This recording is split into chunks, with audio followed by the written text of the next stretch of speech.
ZDTech. 3 minutes pour tout comprendre. Bonjour à tous et bienvenue dans le ZDTech, le podcast quotidien de la rédaction de ZDNet. Je m'appelle Louis Adam et aujourd'hui, je vais vous expliquer pourquoi les attaques dites de SIM swapping sont aussi dangereuses.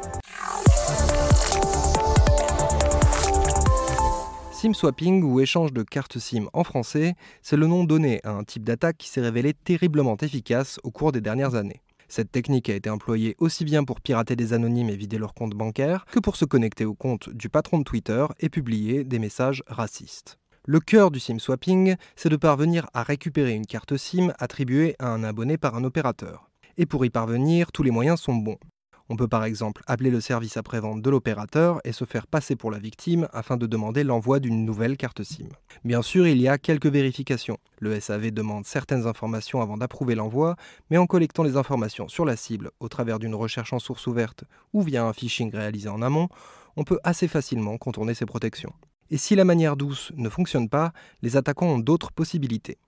Aux États-Unis, on a ainsi vu des opérateurs téléphoniques se faire pirater les comptes et les ordinateurs utilisés par leurs services après-vente. L'objectif, permettre aux attaquants de lancer eux-mêmes une procédure de remplacement de carte SIM. Dans certains cas, les employés d'opérateurs téléphoniques ont même été directement corrompus par des cybercriminels afin de déclencher ce type de procédure. Pour la victime, il est difficile de faire face à ce type de piratage. Lors de l'activation de la nouvelle carte SIM par l'attaquant, la victime perd l'accès à Internet et au réseau mobile sur son téléphone. Et généralement, il perd dans la foulée l'accès à ses principaux comptes en ligne, e-mail et comptes de réseaux sociaux, ceux-ci étant rapidement réinitialisés par le pirate qui souhaite en prendre le contrôle.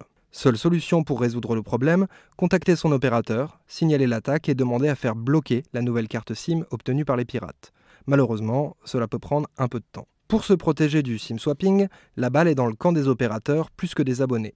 C'est en effet aux opérateurs de mettre en place des mesures de vérification d'identité robustes avant d'activer de nouvelles cartes SIM. En France, les opérateurs promettent que ce type d'attaque reste pour l'instant marginal. Pour une victime, la meilleure protection reste l'utilisation d'une clé de sécurité physique pour l'authentification multifacteur plutôt qu'une authentification basée sur le SMS.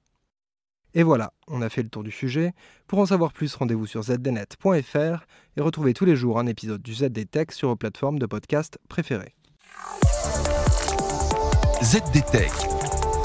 3 minutes pour tout comprendre.